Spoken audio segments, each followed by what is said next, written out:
The long summer without football is almost over as Luton Town return to action on Monday night. We are going to preview a new season of Championship football here on the 8th season of the Luton Town Supporters Trust podcast. To help me do that, I've got the Lutonian journalist James Cunliffe. Jimbo, ready for another merry-go-round, mate? It's good to be back, mate. I've not seen you for a while. It is very good to be back.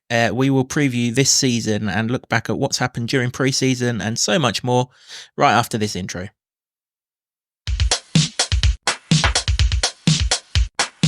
I love this town. I love this town. I love this town. You know what I love about this town is actually you. Everyone in it has got this massive soul. We're Luton people, and that's what we care about.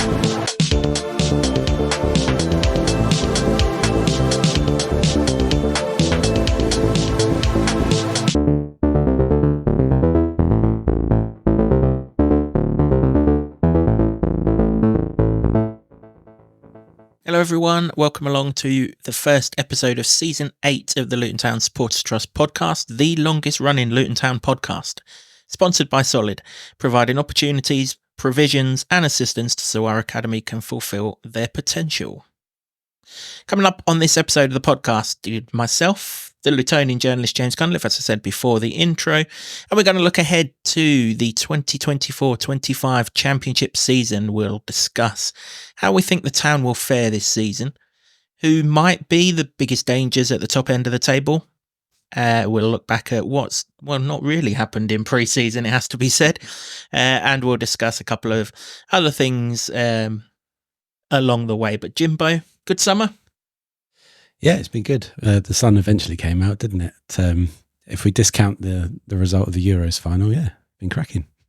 Yeah, indeed. Until England equalised, it was all going swimmingly, and then it went pear-shaped very, very quickly, didn't it? But yeah, good summer, and of course the Olympics has taken us from the Euros to right up to the eve of the football season with some Luton athletes competing in that, and we wish them well for those that still got to compete over the remainder of the Olympic Games. Very, very sort of liberating, the Olympics, isn't it? Really kind of seeing everyone's hard work and everything. It kind of parallels to what we see with our football team, actually. The effort that goes into it comes out on a Saturday afternoon, and yeah, whereas with the Olympics, so much effort, so much glory, and you can see the highs and the lows and everything. It's just puts it's sport in a sort of stark sense, really, isn't it? I love the Olympics. I absolutely adore it. I'm watching sports that I wouldn't normally watch, skateboarding and handball and stuff. And I don't know if it's something to do with my age, but I do an awful lot of happy crying over the Olympics. So it's a good time. Yeah, absolutely. Yeah, I've become an armchair expert in archery and many other things over the last fortnight. And well, that finishes on Sunday. The football season starts on Monday. So let's sort of delve into it. Before we come to the season ahead, we should just explain to everyone, actually, that we're in a new studio. Slightly different look this year. Don't worry, we're not the finished article just yet. We probably should be for the first podcast of the season, but we do have lives. We have been on holiday and things like that. So this is very much a work in progress. You will see lots of changes over the first few podcasts of this season. But we are in a new studio.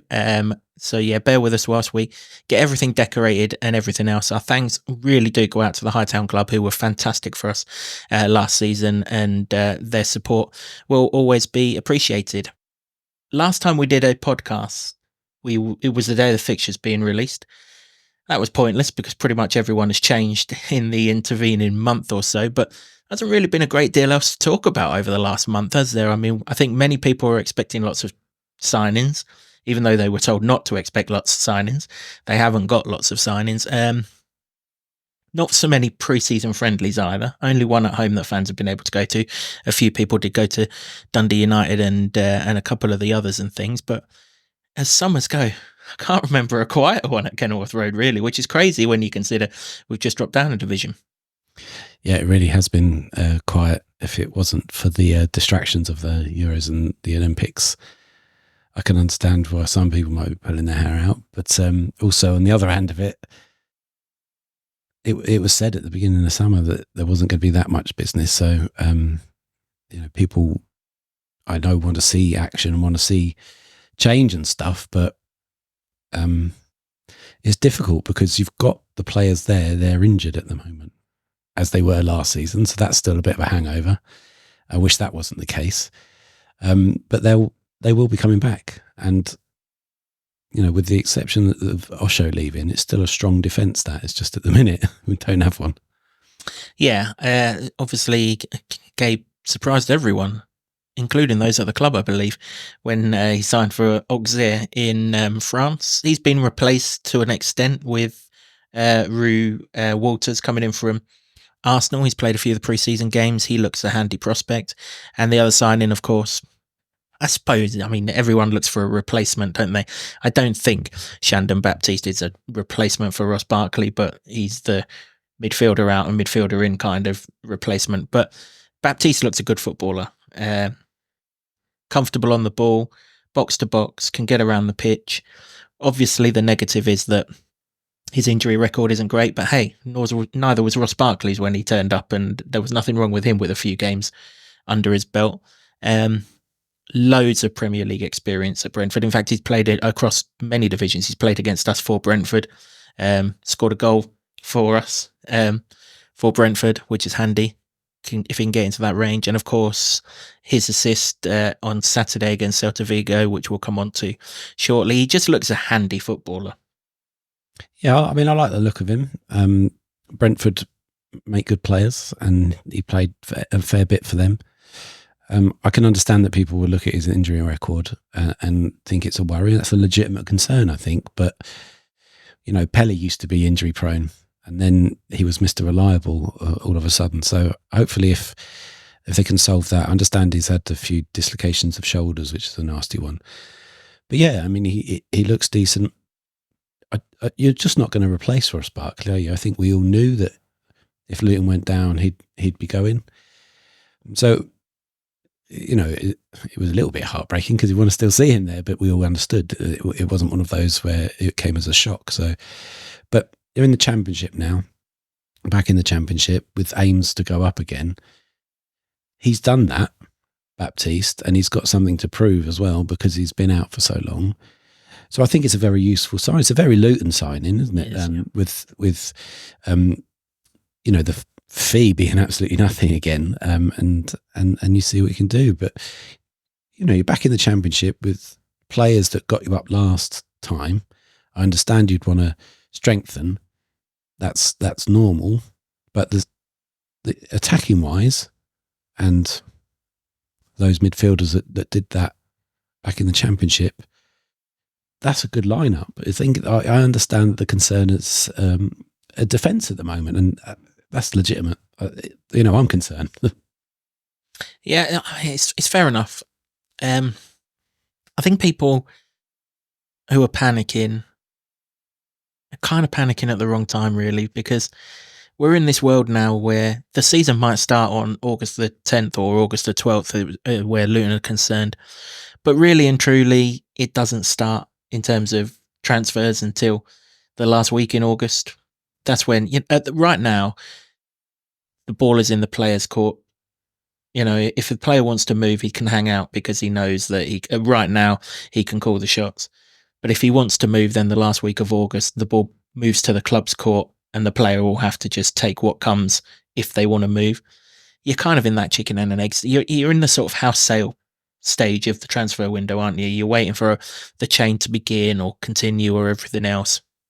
And then as Luton Town now, you're in a situation where you're getting pissed about by people because they know we've got Premier League parachute money, which we probably don't want to pay as much of as what clubs and players and agents want us to pay. And you're in that sort of eggs in one basket, eggs in the other basket. We're getting messed about a bit.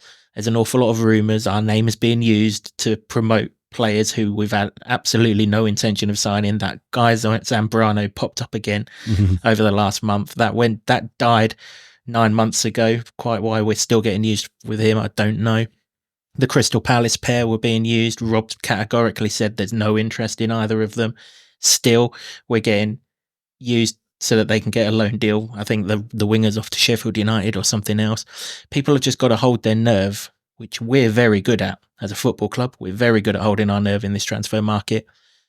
Maybe it's come because January didn't go to plan transfer-wise, but nobody signed players in January. I'd still wager come September the 1st or whenever it is that the transfer window closes, we'll be in a much stronger position than we are right now. But the other thing we've got to factor in with this defence, yes, you're right. I think Rob said to you at the weekend, Amari Bell's not too far away. Mads and Reece are on the mend. We don't know where Tedamengi is after going off on Saturday, but there doesn't appear to be quite so many concerns as if he was to be out for long term, you'd have heard about it by now, sort of thing.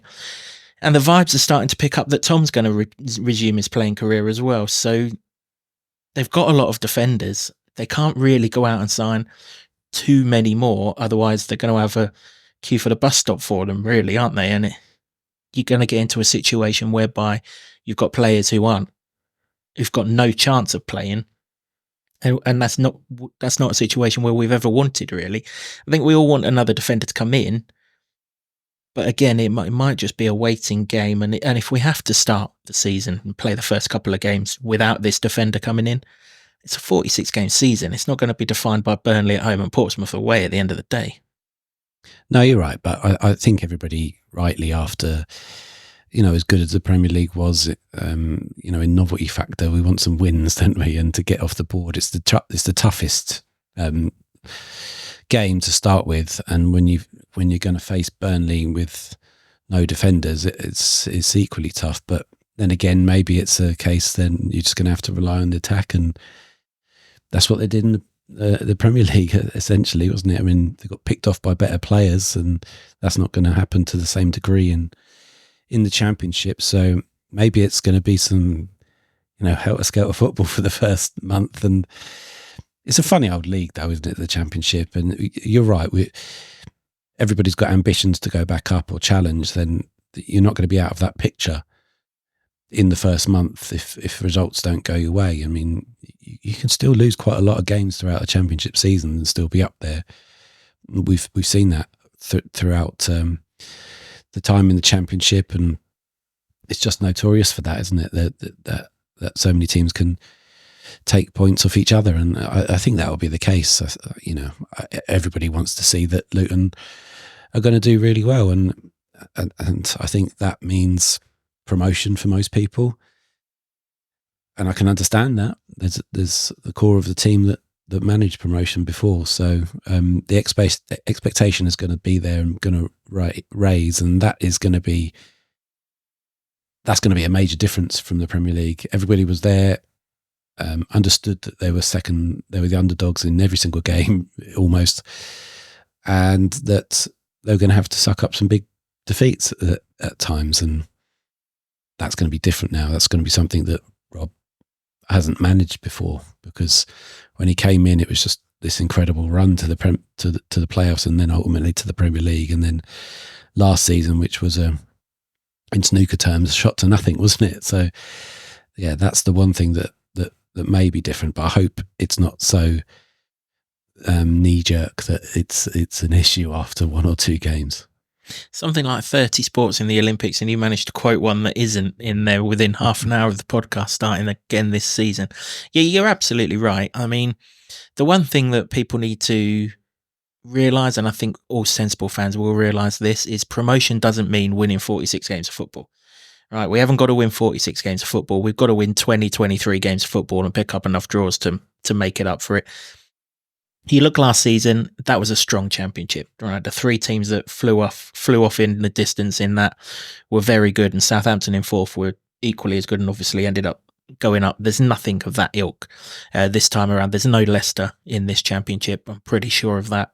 There's no Burnley from 2 years ago. The Burnley that are in here are not the Burnley of 2 years ago.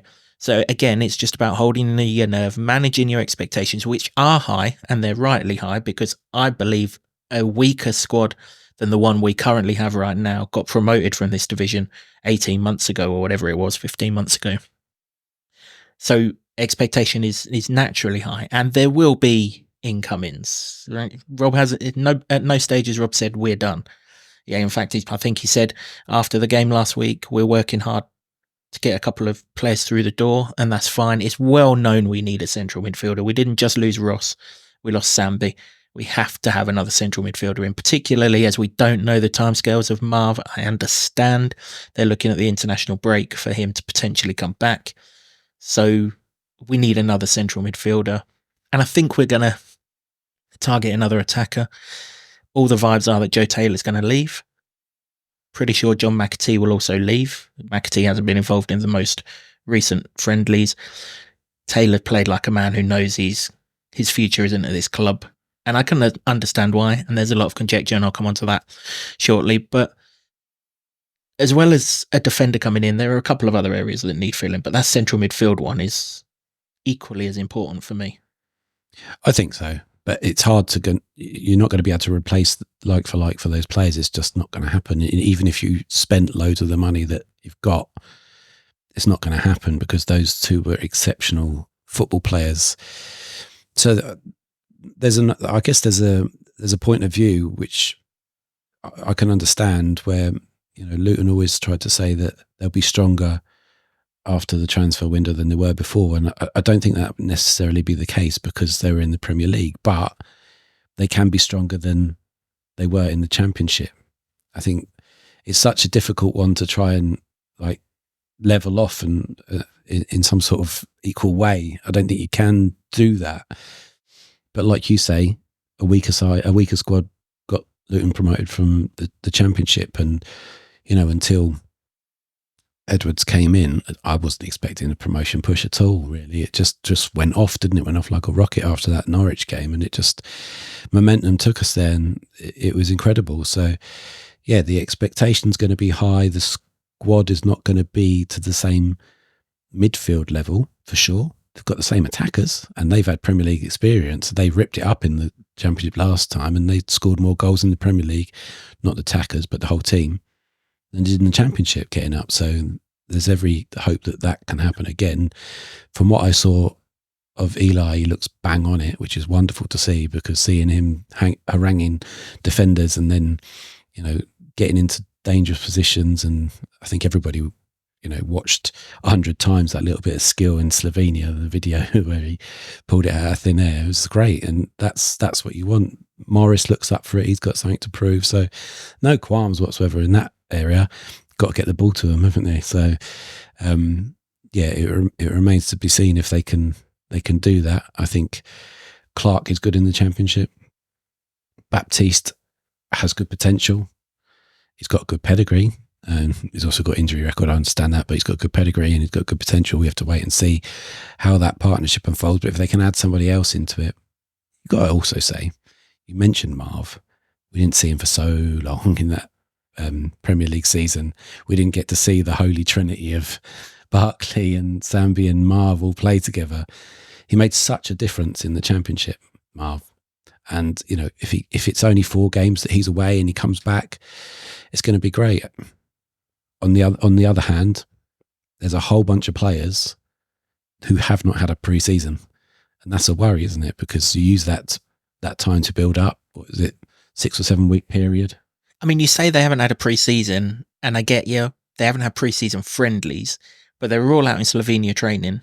They were all training on all the videos. I mean, even the one that the club put out, that kind of tearjerker really of Jacob Brown and his friend just recently, they're all there training then. So they are training in pre-season.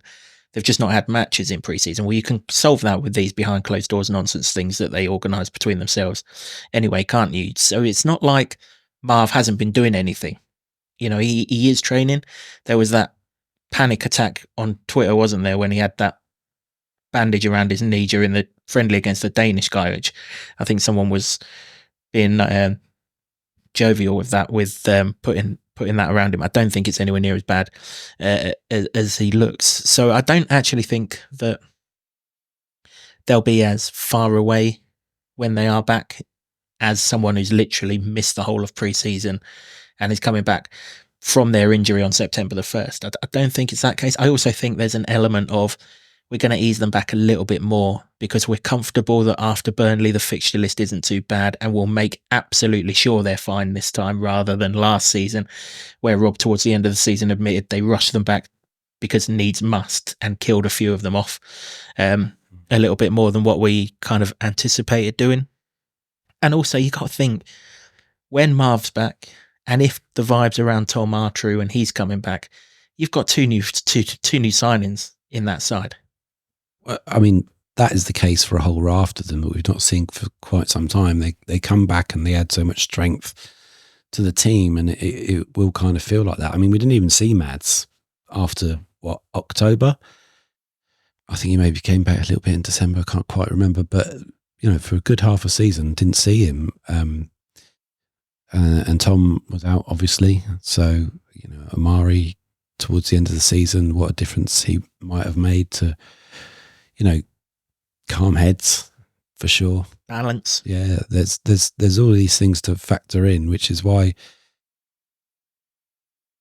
I'm not panicked by the transfer window in any way, because I'm not panicked in the whole scheme of the season. I understand that people want the start of the season to be good and get off to a good start, and you're worried because you're in with currently, if Mengi's not going to be back, a defence of 3 players with about 2 senior Luton appearances between them, and that's Joe Johnson. He's the academy product, so that is a concern. But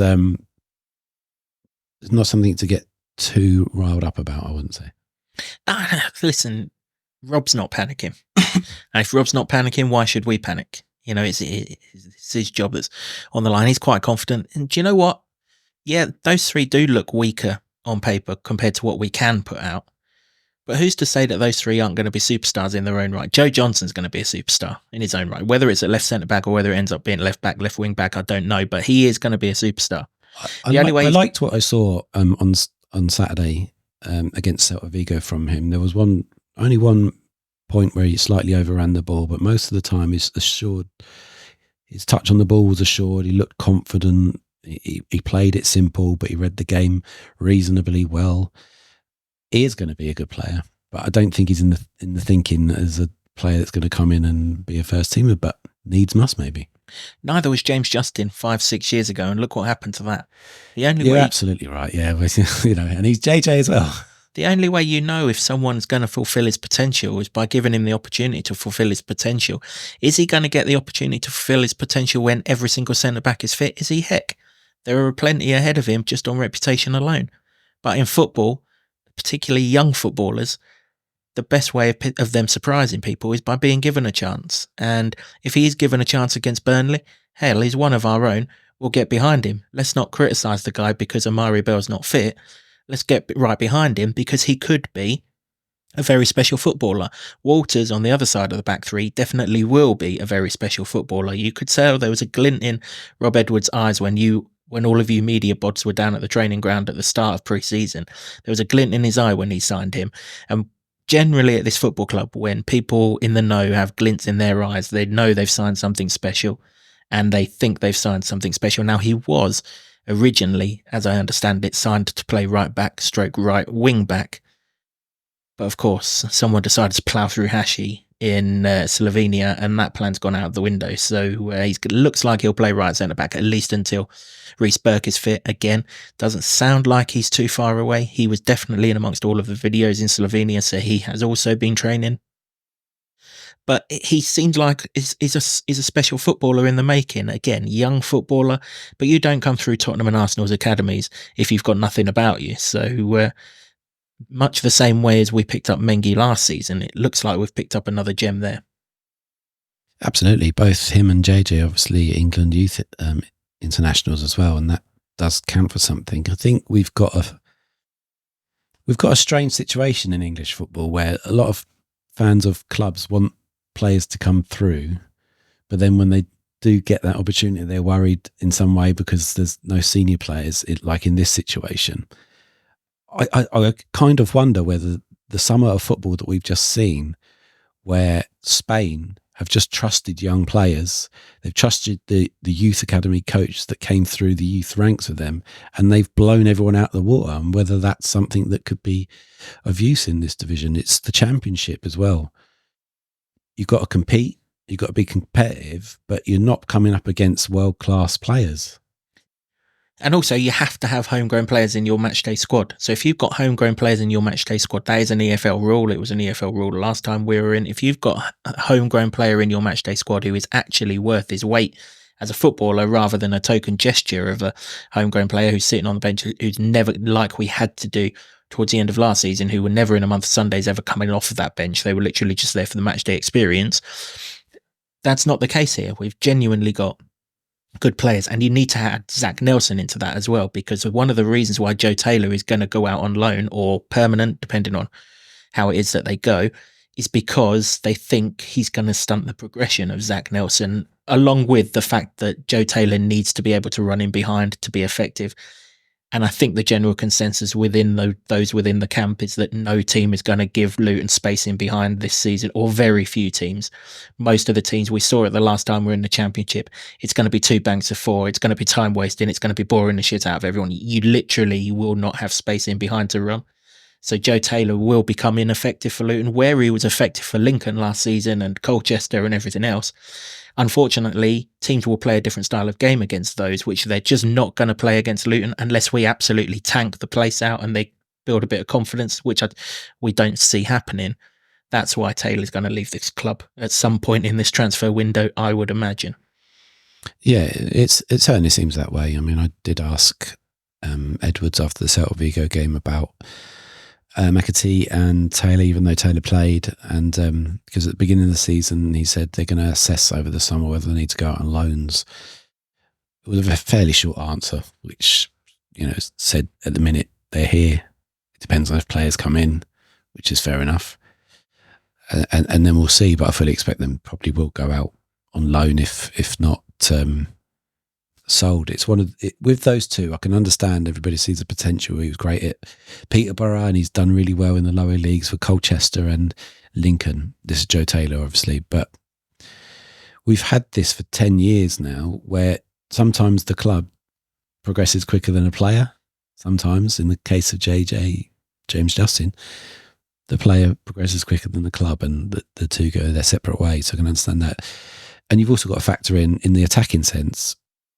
They've got Carl Morris and Elijah Adebayo, who've got Premier League experience, both double figures, wonderful players. As I said earlier in the podcast, ripped it up in the Championship, can do so again.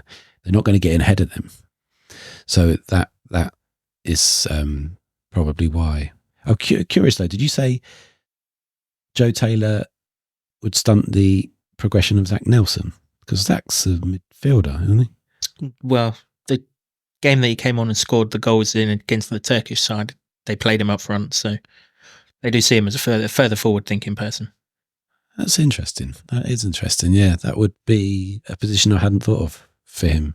But I mean, the other thing we have to factor into this equation as well with regards to Joe Taylor, he was signed by Rob Edwards in that first transfer window that he'd only had a month at the club. He probably wasn't signed by Rob Edwards, in truth. He was probably identified by the recruitment team and they went with it because it was a cheap addition, one for the future sort of thing. And at the time, we were playing a straight out 3-5-2 or 5-3-2, however you wanted to work it. Now we're not. We're much more complex. Doesn't look like we've got the personnel to play the back four I was convinced that we were going to play. Who knows, maybe that might change by the end of the season. But we are very much 2 behind 1 up front. That's been evident right through pre-season. I didn't go on Saturday, but my understanding is Morris was much deeper than Elijah for large parts of the game, and obviously Chong was alongside him. So there is only one striker. So Eli's in the box seat as the striker. If Eli gets injured, Morris goes forward and plays as the striker. Then you've got Jacob Brown coming back as well. Joe Taylor's going to be 4th choice in the only position in this side he can play. He doesn't link the game up well enough to play in one of those 2 roles of the number 10. And even if he does, Chong's there, Morris is there, Townsend's there, Brown can play that role, Clark can play that role, Nelson can play that role. There's just not going to be a situation, whilst Luton are at the top end of any table, where Joe Taylor's going to get the space in behind to be effective. And that's why ultimately he will leave the club at some point in this transfer window unless we pick up a load of injuries or we lose a player. But it's just the way it is, isn't it? What would we rather? Would we rather teams come here full of confidence, defend high up the pitch just so that we can give Joe Taylor a game? Or would we like to be at the top of the table where teams do fear Luton and are going to defend deep and we have to do something else to score the goals that keep us at the top of the league? Surely we would prefer the latter. And in being the case of the latter, sadly, someone's got to be the fall guy. Not from a bad point of view, but just circumstances dictate it. And that's going to be the case. Will Joe Taylor leave Luton Town and rip it up? Absolutely he will. Yeah. But ultimately, can Joe Taylor rip it up at Luton Town as we are right now? As teams will play against us? I just don't think he can. Not because of anything against him. It's just his style. In much the same way that Ollie Watkins only saw about 20 minutes of football in the Euros because everyone defended deep.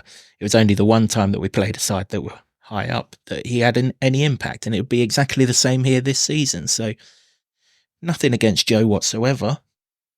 I would, as I said earlier in the podcast, I wouldn't be surprised if another attacking player of a number 10 sort of variety comes in, even if it's only on loan, and it's just going to push him further and further down the pecking order. It was a good signing at the time, but it's just one that ultimately we've flown away from, really. This is the thing, isn't it? I think that people see that there's not been a great deal of business coming in, and when they hear of players going out, they panic and worry about that. But I think that's well explained of where he is in the pecking order. He's a fantastic goal scorer and he's a good player. The other thing you've got to say, he scored these goals for Colchester and Lincoln. You know, Colchester, I think they stayed up in League Two on the final day of the season last season. Lincoln didn't even make the League One playoffs. The jump is big. There's no guarantees that even if teams did play the way that we would need them to for Joe Taylor to fit, he hasn't played regularly in the Championship. There's no guarantees that he would be that goal scorer. Yeah, you're right. I mean, I'm not one of the people that would be panicking if he went, because I think you've got to understand as well, sometimes football clubs buy players to be prospects and they see how they turn out. There's the situation of whether the progression of the club and the player are at the same time or whether that aligns. But sometimes it's just good business to do that, and then you can sell them on somewhere. You make a bit of money. It seems a bit cynical, but that's football. Oh, I mean, absolutely it is. It's football. I mean, no one knows what we signed Joe Taylor for. McAntony was pretty bold as brass. They got a decent transfer fee for him. Let's say it was, I don't know, 100 grand. Can't believe it'd be much more than that for a bloke who wasn't even playing for Peterborough at the time. So let's say it's 100 grand. Let's say we're selling for $750,000. In the space of 15 months, 18 months, whatever it's been, you've gained 650 grand for a bloke who's not going to get in your team unless you've got an avalanche of injuries. But as we all know, they all come at the back end of the pitch, not the top end of the pitch. It's same with Ross Barkley. You signed him on a free transfer. 12 months later, you got £5 million in your back pocket. It's in order to operate in the football world, and particularly in the current football world with this profit and sustainability malarkey, that's what you've got to do. And if it keeps us afloat, then so be it. But yeah, I mean, it's just how it is. But I would imagine there will be an income in that area of the pitch anyway, which will kind of lessen the negativity around Joe Taylor leaving as and when he does. But that's probably for another day, really, isn't it? Is there any other parts of the pitch that you'd like to see reinforced ahead of the transfer window closing? It's obviously not going to happen ahead of the season starting. I'd just like injuries to stop being a thing that we have to talk about, really, because if all of the players that are available, it's a fantastic squad. You've got Doughty, who looks on it, which is good. And let's be honest, he's here. Yeah, absolutely. Yeah, the players that we thought would be going, there's been rumours of him and Elijah, Townsend, Mengi, all of them, if they all went. But this is the thing, Luton are in a position where they do not have to sell. That is, unless stupid money comes in, this is a rare position for Luton to be in maybe our lifetime, maybe ever. It's a strange one to get used to, but they don't have to sell.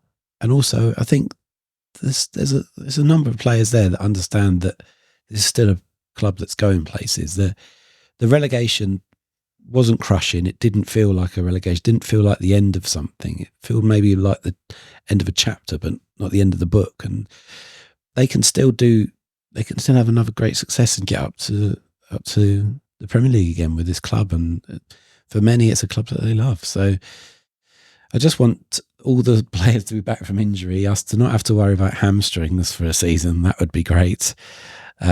if we can, if we can add somewhere that Tom Lockyer comes back, what a story that would be. I want him to be healthy. First of all, we've said this all along. I want him to be healthy. I want him to have the best specialist treatment and the foremost expert in the world to tell him yes or no. And I know he'll abide by that. But, Christian Eriksen came back and played in the Euros when the previous Euros he was dead for longer than Tom was and came back. I mean, that's the point, isn't it? If Tom Lockyer appears in a Luton shirt again, we will be able to have the comfort of knowing that he's fine to appear in a Luton shirt again, because they will not let him appear. If there's even 1% risk, I hate to bring money into it, but insurance is a thing in these kind of things. So nobody will allow that to happen if there's even a 1% chance of it happening again. His family won't let it happen for a start. I wouldn't have thought. He's smart enough that he wouldn't do it anyway.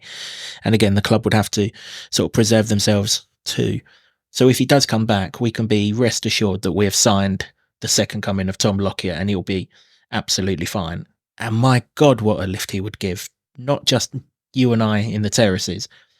Those boys on the pitch, they love him.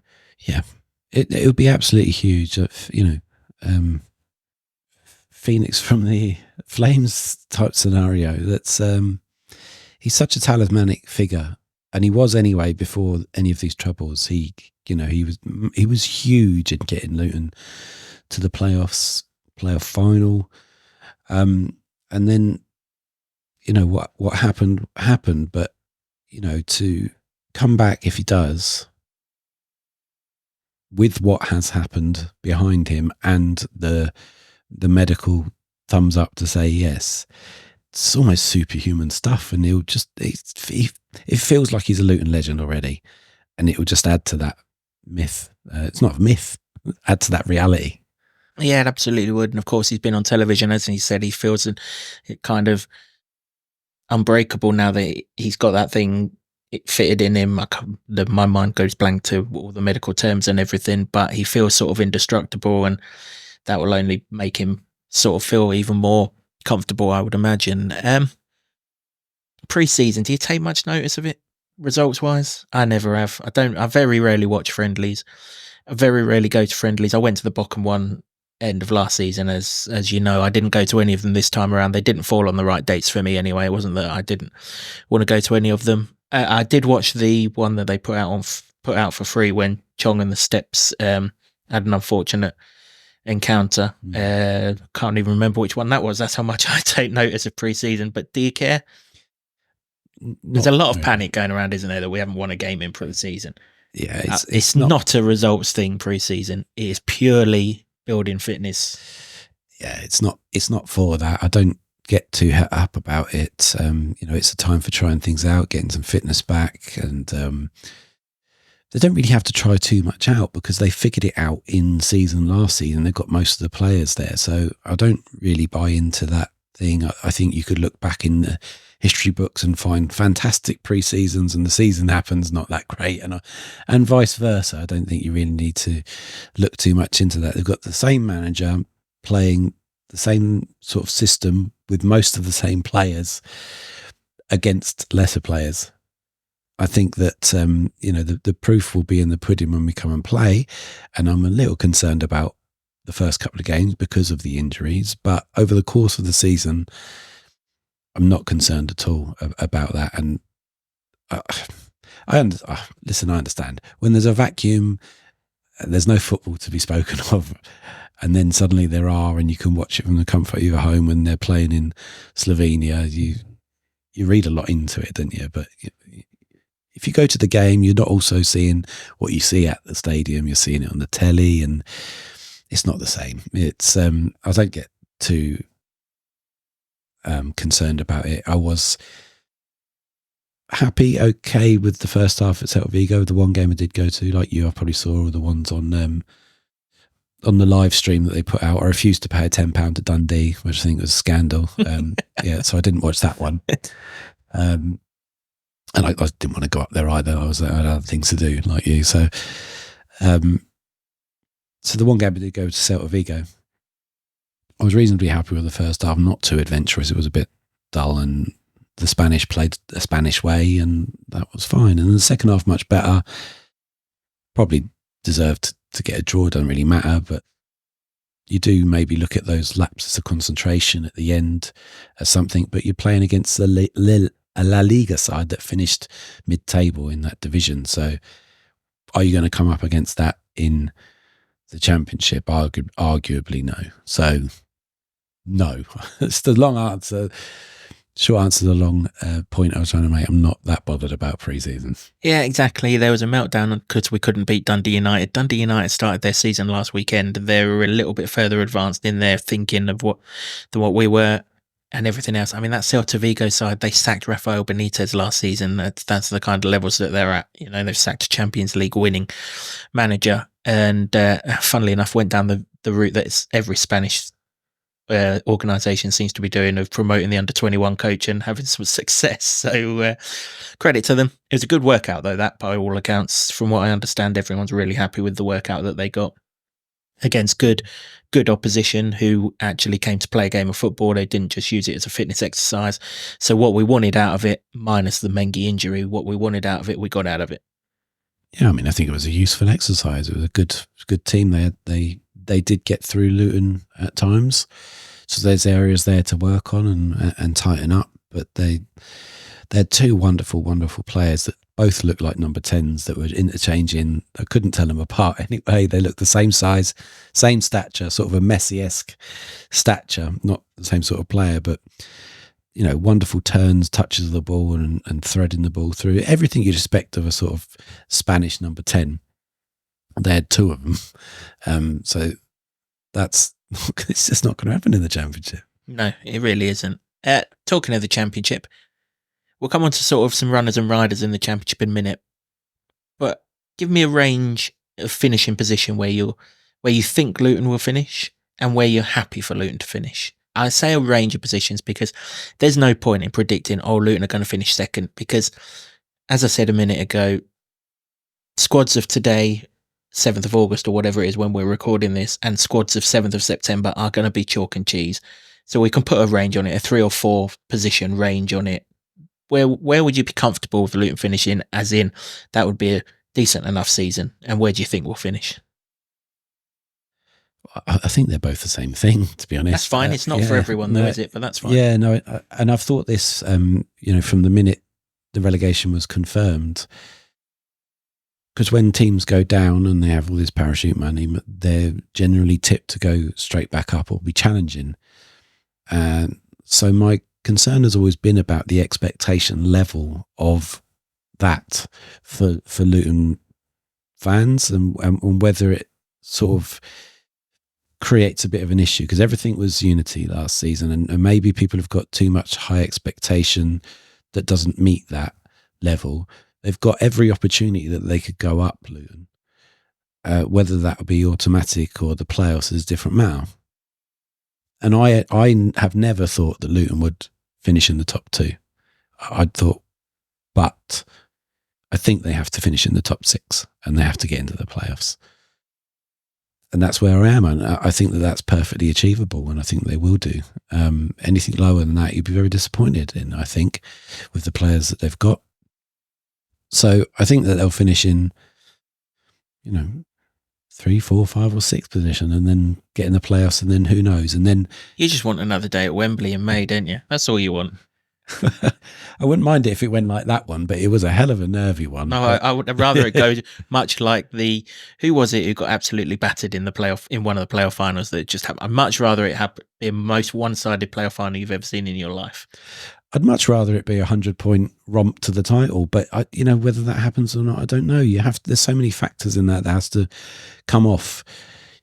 Have to have momentum and luck, and they've got the players to win a whole load of games. I'm just playing it cautious. I think maybe they're in a division that, despite all the parachute payments, there's still clubs in there that will outspend them and can outspend. They've got more money and they've got bigger stadiums and stuff like that. And this is still the case. Luton are still the same size club against second tier clubs that want to be Premier League, whereas, Luton have achieved that, but they're still this smaller club. And it will always be the case until Power Court's built and you have a bit more, room for manoeuvre and a bit more, a few notes in the wallet maybe. But, there's still going to be this element of having to punch a little bit above the weight. Now, where it comes in that people might not accept that is because you've got to the Premier League and you've had that, and maybe you've got the money and they're saying, why not spend the money? But has anybody watched Luton's transfer business for the last 10 years? That's not what Luton do. And it's the right thing for the sustainability of the club. You never want to be in the position, and they should never be.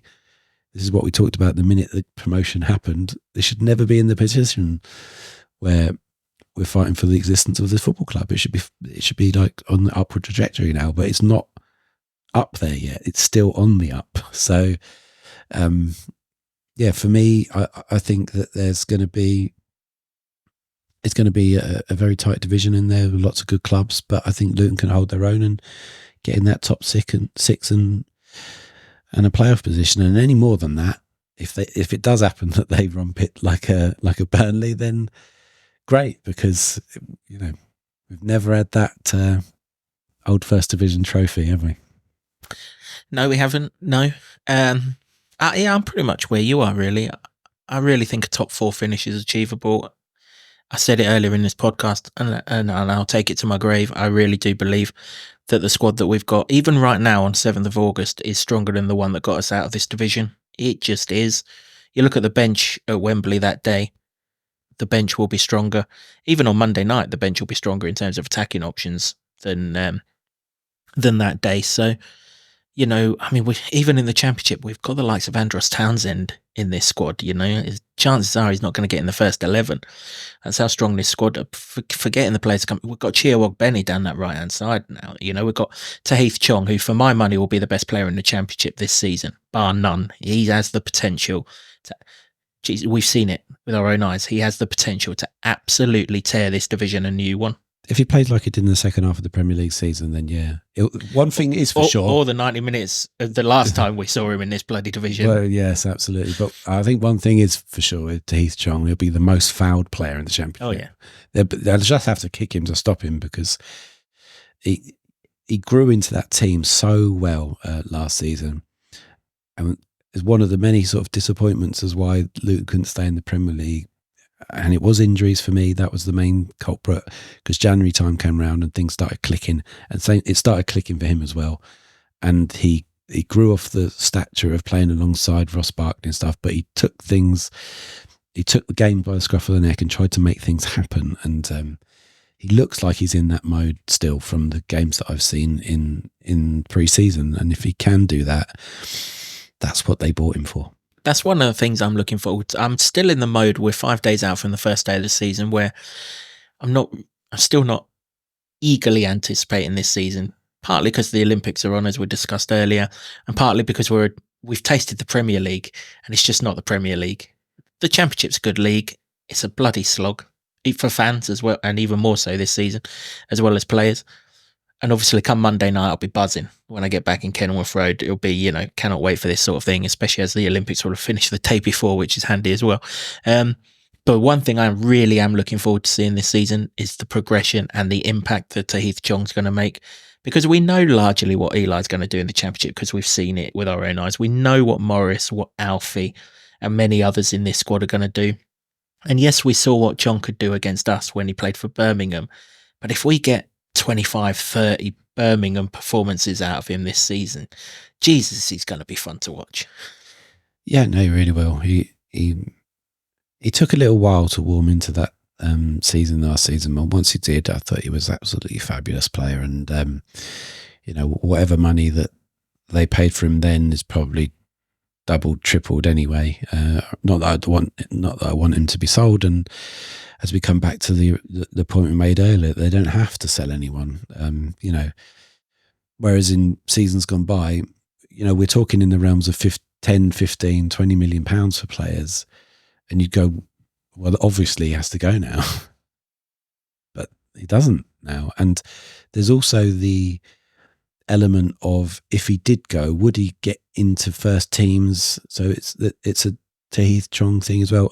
It's a player thing. They've got to weigh up those factors, and I would imagine that they wouldn't. A Premier League club can spend 10, 15 million pounds on a squad player and not think twice about it. But is that the best thing for Luton players? And maybe that's why still there's that great core of the side that are still at Luton.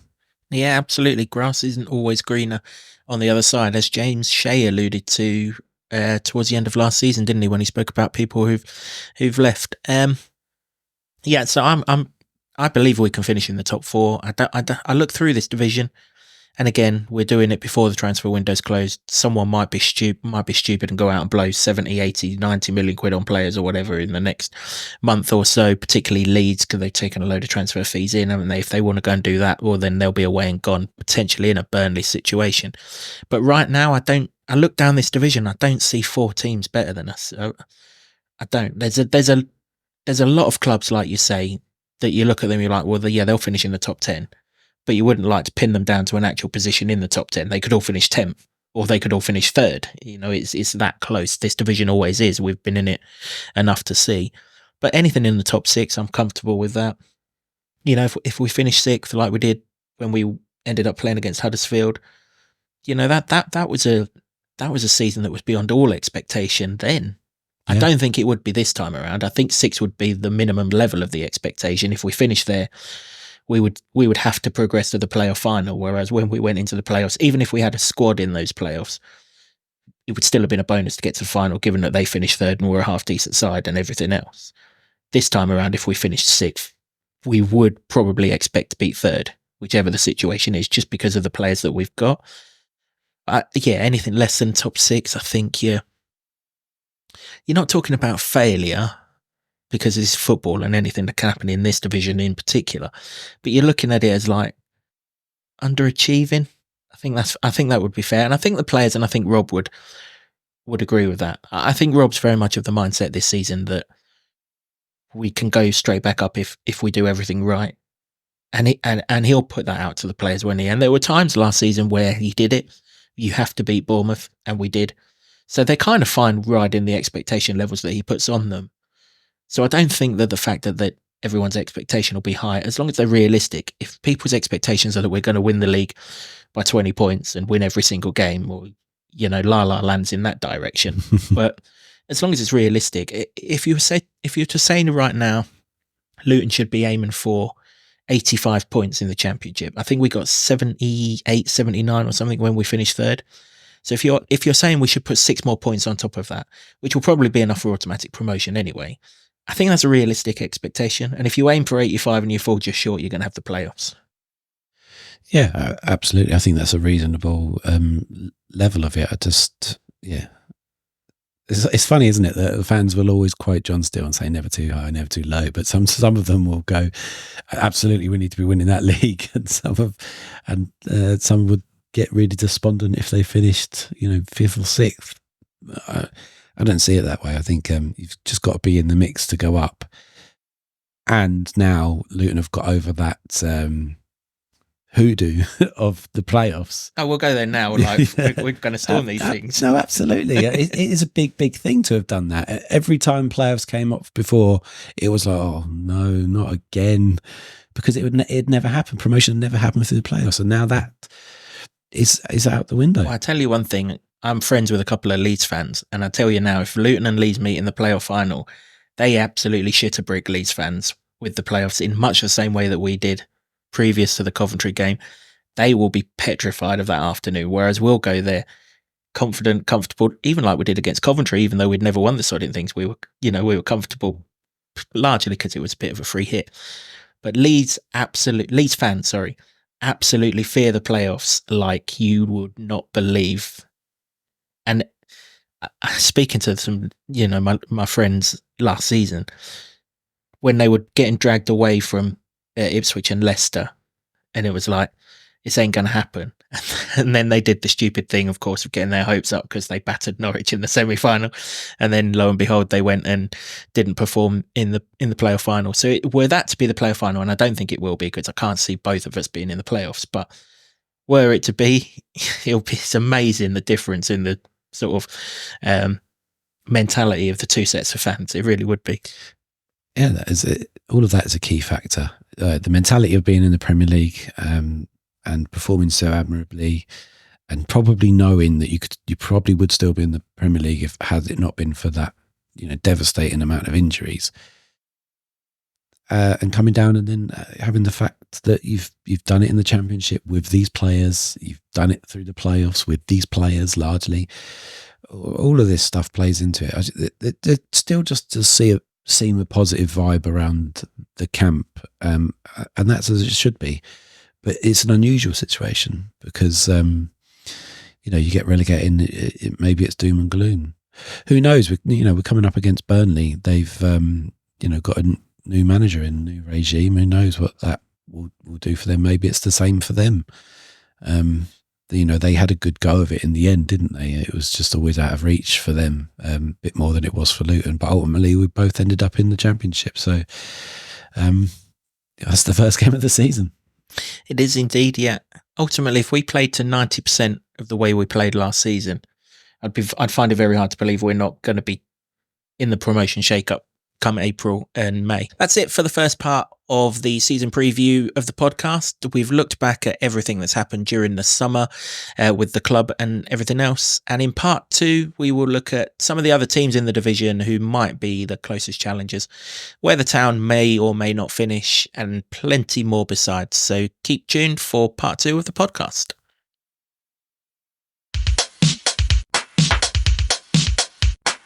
I love this town. I love this town. I love this town. You know what I love about this town is actually you. Everyone in it has got this massive soul. We're Luton people, and that's what we care about.